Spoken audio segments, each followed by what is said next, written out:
Trump voter. He better be.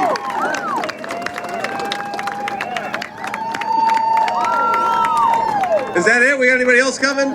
Just those two.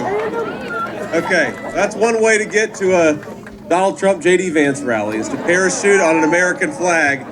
I gotta say, I felt pretty cool running for vice president. The guy jumps out of an airplane with an American flag. So, you know, even on your best day, there's somebody who's gonna jump out of the plane with an American flag and make you look not nearly as cool as he is. First of all, my friends, I'm thrilled to be here. I didn't realize until we got here that we're so close to, of course, the great Army base called Fort Bragg.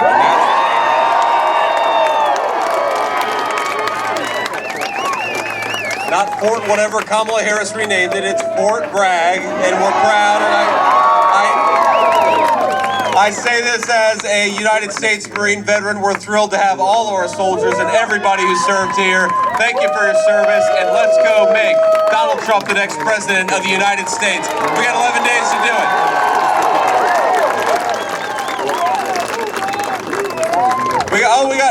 We got some Marines here too. All right. The owners of this facility over here, they said the Marines were in town doing some artillery training. And he said that when the Marines are in town, the whole building shakes, it's really loud. And I said, and all the bars run out of beer, I'm sure, when the Marines come to town. That's okay. Look, here's the thing about my job, is think about this. I've got the easiest job in American politics. I get to go around and I get to talk about the fact that when Donald Trump was president, inflation was 1.5%. People could afford groceries and people could afford housing. That's a hell of a record to run on. I get to go around talking about Donald Trump supported our police and secured the American southern border. We had low crime and we had a closed down border. That's something to brag about. And I get to go around and talk about the fact that we had take-home pay rising faster than it had in a generation in 40 years when Donald Trump was president. That's also a record to brag on. And you know, we got a beautiful baby back here with a Make America Great Again shirt.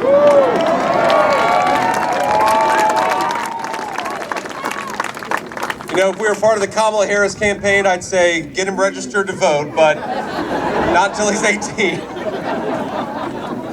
But look, here's the thing, and I kind of feel bad for Governor Tim Walz, if I'm being honest with you. And I know it's you didn't expect me to stand up here and be all bipartisan, but Tim Walz has got the hardest job in American politics. Think about this. He's got to go around and try to pretend that Kamala Harris didn't cast the deciding vote on trillions of dollars in new spending, which drove inflation through the roof, but of course, she did. He's got to go around and pretend that Kamala Harris did not open the American southern border when every one of us knows that's exactly what she did. And he's got to run around pretending that Kamala Harris is the candidate of change, even though she's been the vice president of the United States for 3.5 years. He's got to pretend that somehow Kamala Harris is going to solve the very problems that she created while in government over the last 3.5 years. And I think in 11 days, the state of North Carolina, we're going to send a message to Kamala Harris. You are not the candidate of change. In fact, you're fired. Go back to San Francisco, where you belong.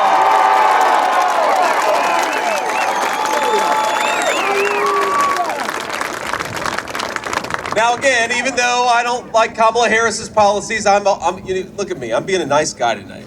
I'm talking about how Tim Walz has got the toughest job in politics, and Kamala Harris, she's got one thing going for her, my friends. It's that every time Kamala Harris does an interview, I think that Donald Trump picks up about 100,000 votes. Now, if you remember, a couple of weeks ago, she did an interview with The View, and in 19 seconds in a softball interview, she blew up her entire campaign. Now this, my friends, this is the sacrifice that I make running as Vice President of the United States. I watch Kamala Harris on The View so that you don't have to. But remember Kamala's entire campaign. Her whole campaign is to pretend that she's going to solve the problems that she caused over the last 3.5 years. She'll stand up before a crowd and she'll say, on day one, we're going to tackle the affordability crisis that affects American families. And she'll say, on day one, we are going to secure that southern border. And all of us with a lick of common sense are saying, Kamala, Day one was 1,400 days ago. What the hell have you been doing the whole time? So that's been the theme of Kamala Harris's campaign. Then she goes on The View. And they say, what is one thing that you would have done differently from Joe Biden over the last 4 years? And Kamala Harris says, well, nothing comes to mind. Now, in her defense, I think that could be the slogan of the Kamala Harris campaign. Nothing comes to mind. Whatever the topic is, whatever policy we're talking about, nothing comes to mind. But in 19 seconds, she blew up the entire narrative of her campaign. The dishonesty at the heart of the Kamala Harris campaign is that somehow she's going to be different for the next 4 years from what she was the first 4 years. And I don't think any person believes it. We do not believe it. The state of North Carolina is going to reject that lie in 11 days, and we're going to make Donald Trump not just the winner of North Carolina, but the president-elect of the United States of America.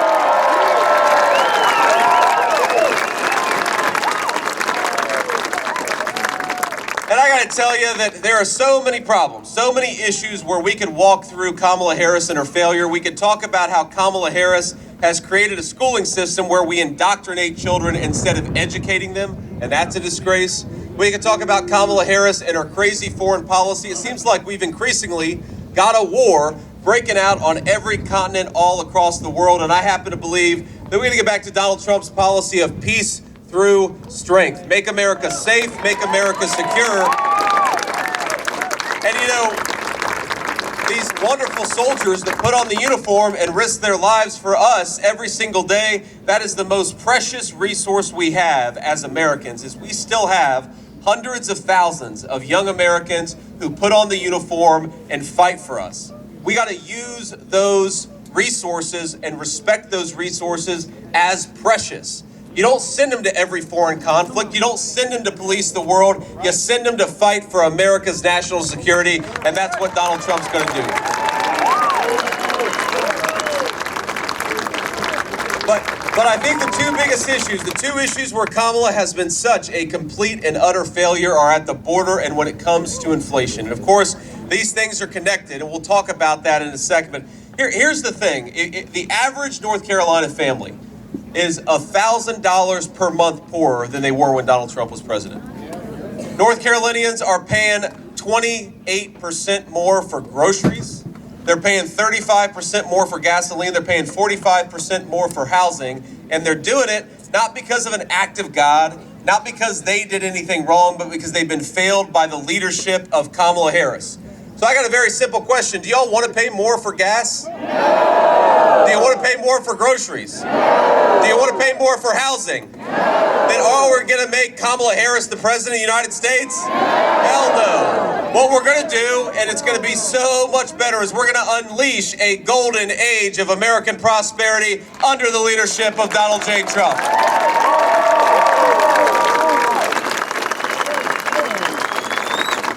And we're going to do it by doing the things that Kamala Harris didn't do. You know, every time they ask Kamala Harris a question, what is your specific plan for lowering prices for American families? What are you going to do actually to secure the southern border? She'll go, well, I grew up in a middle-class family. And it's like, okay, Kamala, that's nice, but you grew up in a middle-class family, and then what? What are you going to do to help those middle-class Americans you allegedly care so much about? Or they'll say, well, look, the world has gone to hell in a handbasket. It's chaos all over the world. How are you going to fix that problem? And she'll say, well, I used to work at McDonald's, and I made the hash browns when I worked at McDonald's, and, I used to believe that. I don't even know if that's true, actually. I think that maybe Donald Trump has worked at McDonald's for longer than Kamala Harris has. But even if it is true, she has got no agenda to run on. And every time she talks about her agenda, again, I think that Donald Trump and I pick up about 50,000, 100,000 votes. Because she goes around, and I've never, the president made this observation to me. We were on the phone a few months ago, and he's like, have you ever seen a politician going around the country saying she's going to raise people's taxes? And I was like, that's a good point. Even the ones who are lying to you, who want to raise your taxes, will at least tell you that they want to cut your taxes. Kamala Harris is the only candidate that I've ever seen who will tell you she wants to make your tax rates higher. It's ridiculous. Meanwhile, she wants to use all that money to pay foreign companies to poach our jobs and steal our industries, and I think that's got it exactly upside down. So while Kamala Harris is promising to raise your taxes and then reward companies that ship jobs overseas, Donald Trump wants to cut your taxes and punish the foreign countries that are stealing our jobs and stealing our industrial base. That's a much better pathway to prosperity. You know, while Kamala Harris is talking about increasing regulation, she's promising that she's going to put hundreds of billions of dollars of additional regulations on the American economy. Donald Trump and I believe that we can have clean air, we can have clean water, and we can also have a growing economy that creates prosperity for all. Cut out the ridiculous regulations and focus on prosperity for the American citizens. Kamala Harris has got the worst energy policy. She has gone out there, she's banned or tried to ban fracking. She's talked about it. She's tried to make it harder to do energy leases in the United States of America. They've all done all these ridiculous regulations that make it harder for Americans to actually use the incredible energy resources that we have right here in the United States of America. Kamala Harris wants us to buy oil and gas from tin pot dictators all over the world. Donald Trump wants us to buy oil and gas from American workers and American territories, and that's exactly what we're going to do. And when we do that, my friends, it's going to lower energy costs for American citizens. It's going to make gas, it's going to make heat in your house more affordable. I know it doesn't get quite as cold in North Carolina winters as it does in Ohio winters, but it still gets pretty cold, right? So we want to make it easier for you to heat your home in the winter. We want to make it easier for you to fill up your tank and get to work and take your kids to school in the morning. We want to make it easier for you to afford the American dream, but the only way that we're going to do that, the only way we're going to make the American dream more affordable is to fire the current leadership of Washington, D.C. and put Donald Trump back where he belongs.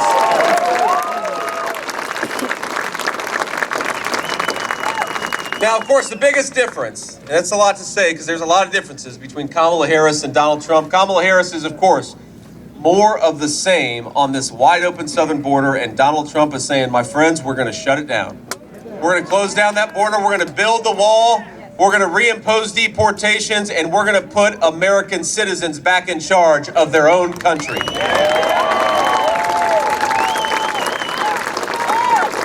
And it's hard to overstate how bad Kamala Harris has been on this. From the moment she came into the Oval Office, she actively bragged about undoing Donald Trump's successful border policies. She said, we're going to suspend deportations. She said that we're going to make it harder for people who are illegally in this country to get taken out of this country. She said it was compassionate to allow the Mexican drug cartels free reign over the United States of America. You know what I think real compassionate is?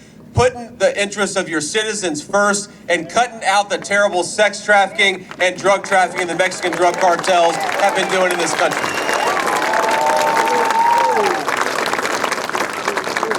But she's not just rolling out the red carpet for illegal aliens in this country. Kamala Harris is also promising to give them benefits paid for by the American taxpayer. She has the audacity.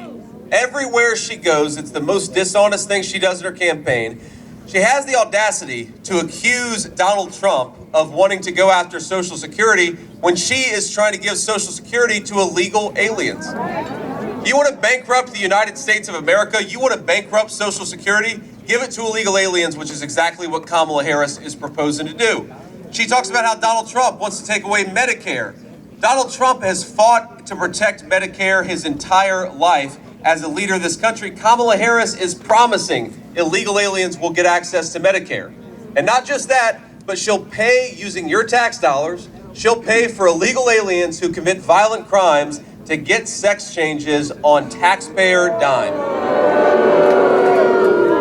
It's crazy. It's hard to believe that even 10 years ago, we would have had an American Democrat running on this disgusting open borders agenda. Now, Donald Trump and I, of course, we've got a different message. To people who have come into this country illegally, our message is very clear. pack your bags, because in 4 months you're going back home.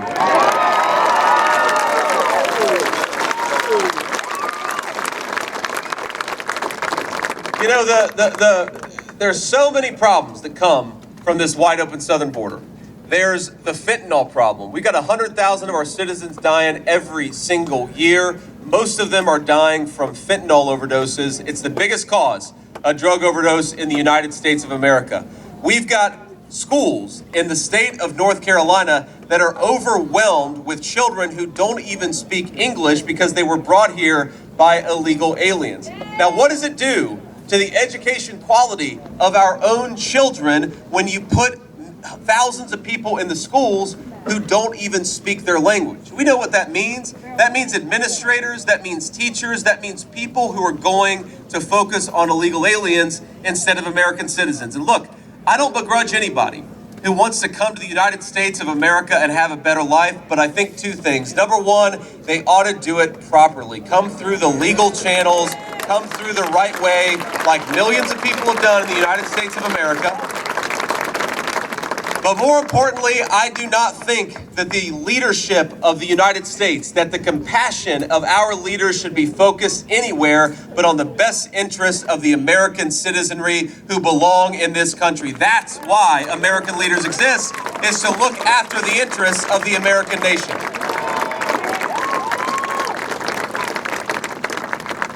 Now, I'm going to say a couple more things. I want to recognize some people, but I know we've got some reporters here. We're going to, let them ask some questions, and I'll answer a few questions. I want to give a shout out to you guys. Have a great Lieutenant Governor.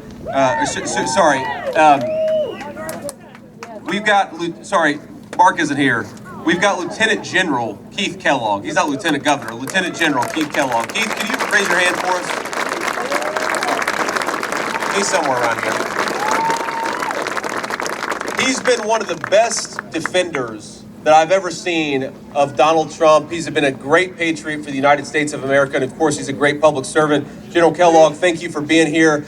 We've got the state GOP chair somewhere around here. Raise your hand. There we are, way back in the back. He's a tall guy. But you look at the early voting numbers. You look at how much we're turning out in big ways in the Republican Party. We are doing a really good job in the state of North Carolina, and we got to keep our pedal to the metal. The one thing I worry about is, I don't want folks to get complacent.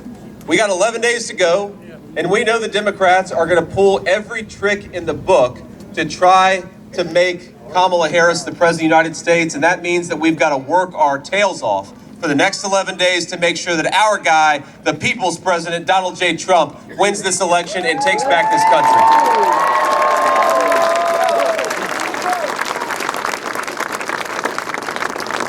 Let me say a couple more things just about that. I want you to write this website down and remember this website. I want to look at it just to make sure I get it right. swampthevoteusa.com. And I'm going to repeat it, swampthevoteusa.com. When I talk about putting the pedal to the metal, that website is a big part of it. Because on that website, you can check your registration, you can check where your polling location is, you can make sure that your absentee ballot, if you've requested it, is coming to the right place. You can make sure that your registration is updated. We got to do everything, my friends, because, look, I'm a big fan of election day over election season, but as President Trump says, it is what it is.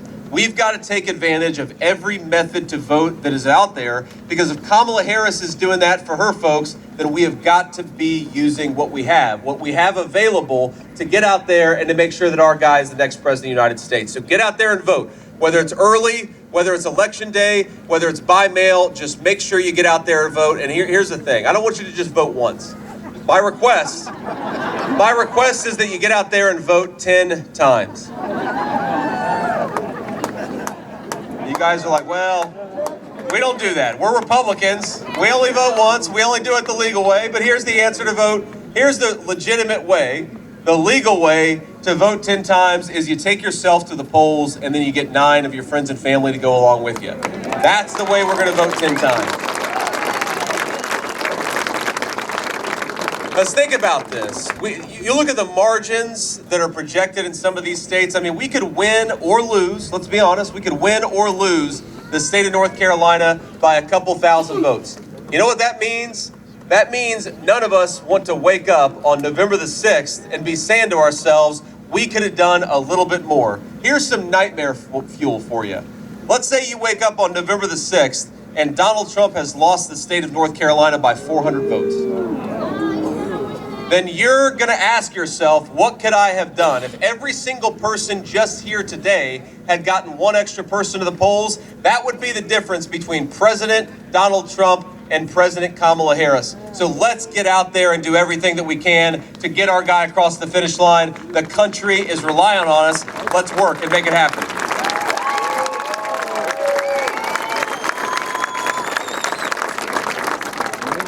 One final thing. I know most people use social media some form. Maybe you just text, maybe you just call people. Whatever your favorite method of talking to your fellow citizens, make sure you tell them why you're voting for Donald Trump.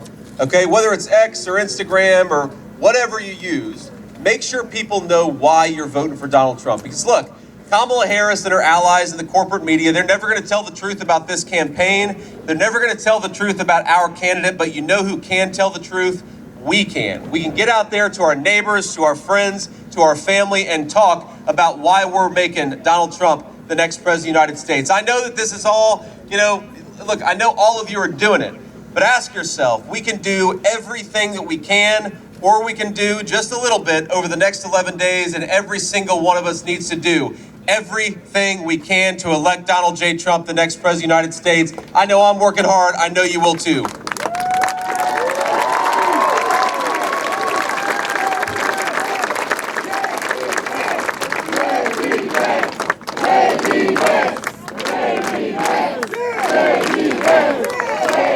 Thank you. One final thought I'm gonna leave you with is, I did a town hall yesterday with Chris Cuomo on News Nation, and it was interesting. A woman asked me a question that made me think a little bit just about, since I became the vice presidential nominee, I've lost a few friends. My wife and I have lost a few friends. And I think that something that is true of most of us, and maybe all of us in this room, is even if we disagreed with somebody politically, we would never cast aside a friend or a family member over politics. And I think it's important to point that out. Because what's going on right now, of course, is, look, I think Kamala Harris legitimately is a crazy person. I mean, to the extent that she has any ideas, any original thoughts about how to govern this country, I think it's a disaster. We got to remember that most of our fellow citizens are not Kamala Harris, and thank God for that. We got to remember that there are friends and family members that may disagree with us. Maybe people who have I imagine pretty much every person in this room has lost a friend over their vocal support of Donald Trump. I think that's a disgrace.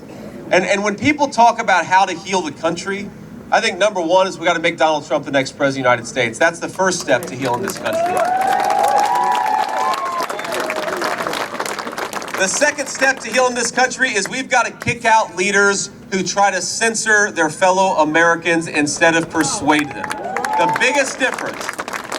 biggest difference between Donald Trump's campaign and Kamala Harris's campaign is we're not lobbying big tech to silence our fellow Americans. We're not trying to silence people we disagree with. We may disagree with you, but we're going to try to persuade you instead of silence you, because we believe in the Trump campaign, in the First Amendment. We will protect your right to speak your mind, and that's an important way of healing the divide in the country, is talking to one another rather than having Kamala Harris try to shut us all up.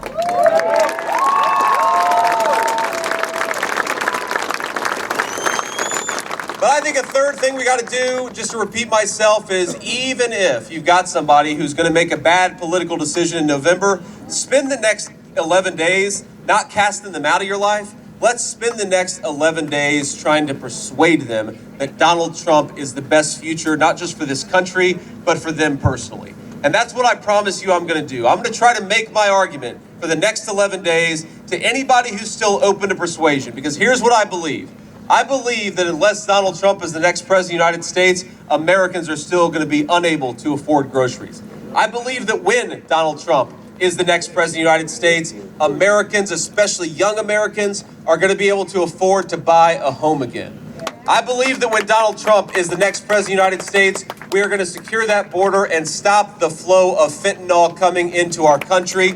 I believe that when Donald Trump is the next president of the United States, we're going to unleash a golden age of prosperity for the American people. Let's get it done, my friends. God bless you, and thank you for having me in North Carolina.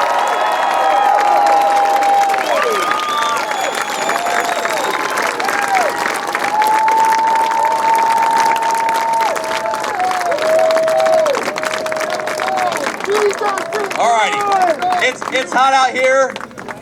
I like that shirt, sir. It's all for you. Thank you, sir. We got Christ is King. I love that shirt. Let's take a few questions because it's getting a little hot out here. And I don't think we have any more people parachuting with American flags, so we'll turn it over to the media. We even have some Bengals fans here in Fort Bragg. First question, go ahead. How concerned is the Trump campaign over voting access in Western North Carolina after Hurricane Helene? And do you believe in that case that if Harris wins, the state's results should be challenged? Well, should the state results be challenged? I think that what we should try to do instead is make sure that every voter's vote counts. And the state of North Carolina, all across the state of North Carolina, whether we're talking about Charlotte or New Bern or the western part of the state that was hit so hard by these hurricanes. But we got to remember something, that I really think that the American government, the American president, and the American vice president failed the people of Western North Carolina. That we could have done so much better in responding to that hurricane.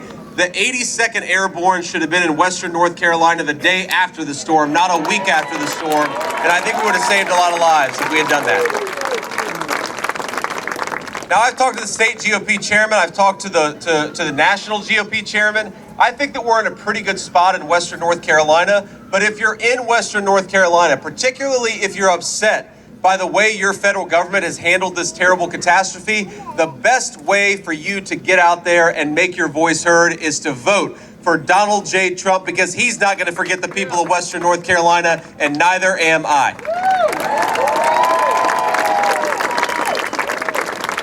Next question.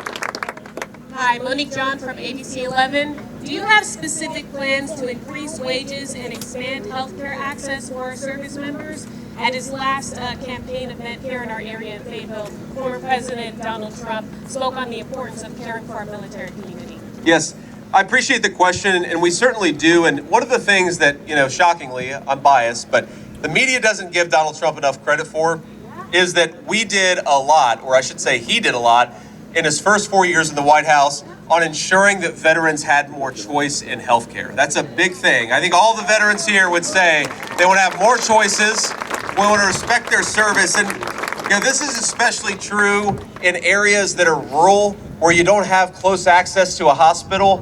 Why do we force a veteran to drive 95 minutes away from their home for a doctor's appointment when it would be cheaper for them and for the government for those folks to get health care 15 minutes away from where they live? We got to promote choices for veterans. Now, Donald Trump already did that, and we're going to build upon it in the second term. Unfortunately, Kamala Harris, a lot of what we've done to promote veterans' choice in healthcare, Kamala Harris has actually done away with some of that stuff. They haven't implemented it as well as they should, and because of that, I think veterans don't have nearly as many choices as they should. But there's a basic principle that underlies Donald Trump's approach to our military and to our veterans. Number one, we ought to be grateful to the people who put on a uniform, and we ought to keep the promises we make to them. Way too many broken promises to our veterans.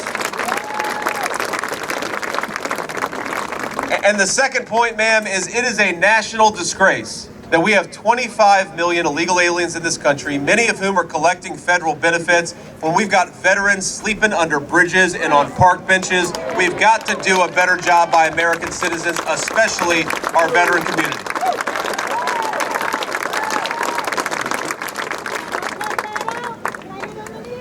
Senator Vance, Hal Nunn from Hoke Media Group. Thank you for coming to Rayford, North Carolina. Thank you, Hal. It's good to be here. Yes, it is. Good for you to be here. Our education system in North Carolina in some areas is broken.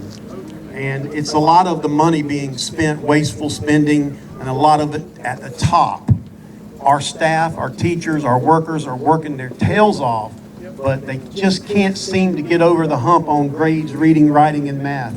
We love parents' choice, Yes. but we want to make education better. How are we going to do that? Yes, sir. Well, such an important question, and we got to remember, folks, that 40 years ago, the American education system was the envy of the entire world. Whether you were rich or poor, whether you were rural or urban, we gave kids such good educations that we were leading the world in math scores and reading scores. We had the best educated population because you know what we did? We focused on teaching reading, writing, and arithmetic, and not political BS that has no place in our children's schools.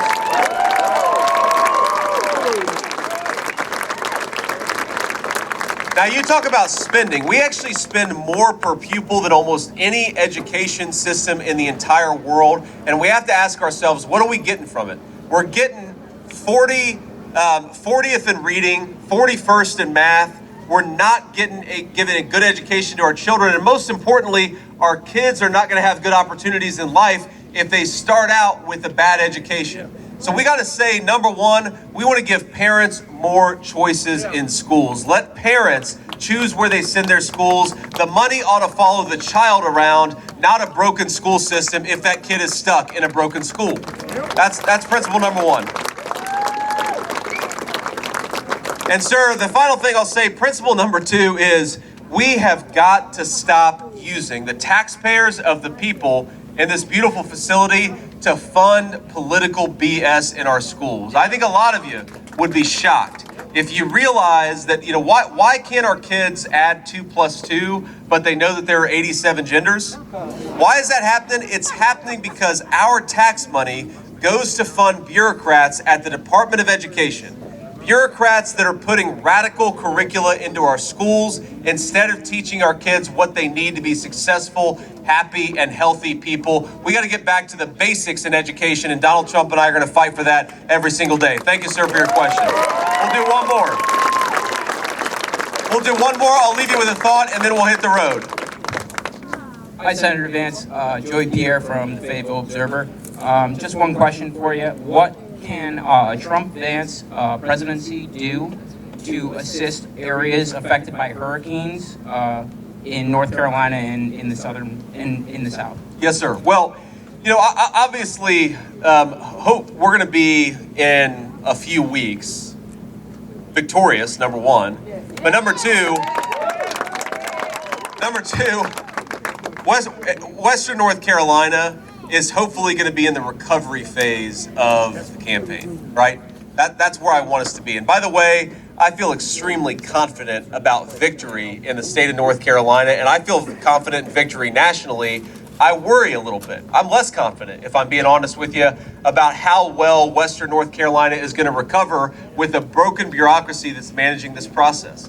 So here's what we got to do is, number one, for the people of Western North Carolina, we've got to make sure that they're getting the resources that they need to address their homes, to fix their homes, to maybe get new homes because so many people have had their homes completely destroyed, to replace the belongings that were taken by the flood, and then of course, whatever help they need, because a lot of folks out there are grieving a loved one, frankly, a loved one that wouldn't, I think, have passed away if the federal government had been smarter and quicker about the response. But the most important principle is look, I've seen a lot of crazy theories out there on the internet. The biggest problem that I saw in the federal response to the hurricane, it was bureaucratic incompetence. It's that you've got 8 different agencies, each of them with different pies of the recovery thing, and they're all not working together. They're sometimes competing with one another, or you got one person who should be doing something, but they think the other agency is doing that. And most importantly, the 82nd Airborne, the U.S. military, should have been in Western North Carolina the day after the storm hit. That's the most important thing. So what I promise to the people of North Carolina, to the people of the United States of America, is that when Donald Trump is president, and when you have, because you're going to have it from time to time, a catastrophic storm, our response is going to be quick, it's going to be efficient, and we're going to try to save as many lives and help people recover as well as we can. God bless you for the question. Thank you. All righty. Let me leave you with this one final thought. And again, I am so grateful for all of you being out here. I'm so grateful for your support, and I'd encourage you to do everything that you can from knocking on doors to calling your neighbors to get President Trump across the finish line. Because I think it's so important to remember why we're doing this. And I think sometimes if you're caught up in the red shirt versus blue shirt of politics, look, we're going to beat Kamala Harris and the Democrats, and it's going to be very fun to beat Kamala Harris and the Democrats. I'm going to enjoy November the 5th very much. But the point of beating Kamala Harris and the Democrats is to give the American people the leadership that they actually deserve, and they just don't have it right now. And I've met so many people. I could tell you so many stories about people that I've met on the campaign trail. Let me tell you one in particular, because this woman, she was a retiree, and she was raising her grandkids, and she reminded me, frankly, of my grandmother, because I was raised by my mamaw when I was a kid, because my mom struggled with opioid addiction. And so this woman told me she's raising these grandkids. Her husband is about to retire, but he's still got a couple years left. And for 40 years, for their entire marriage, they had done a special thing on Friday night. It was steak night. And I'm not talking about going to a fancy steakhouse. I'm talking about going to a grocery store, her husband grilling a steak. And as all of us know, it's those special rituals that we do with our friends and our family that actually make life worthwhile. So in good times and bad, for this woman, for 40 years, Friday night was steak night until last year. Because last year, the groceries got too expensive and they were too worried about whether they would be able to put food on the table for those grandbabies that they cut out steak night. And the woman told me just matter-of-factly, she wasn't complaining about it, she wasn't whining about it, but what I thought is we need to have the kind of leadership so that our own people can afford to get a nice steak for their family once a week. We need the kind of leadership that makes it so that whether you're rich or poor, if you work hard and play by the rules, you can turn on the heat in your home in the middle of a cold winter night. We need the kind of leadership where we don't have so many Americans dying of fentanyl overdoses because we're securing the border and waging war against the Mexican drug cartels. We need, in other words, the leadership of Donald Trump. And we don't need it primarily because it's going to be fun to beat Kamala Harris. We need it because the American citizenry, our neighbors, our friends, our fellow Americans, they deserve better leadership from their government. In 11 days, let's make sure they get exactly that. God bless you all. Thank you so much.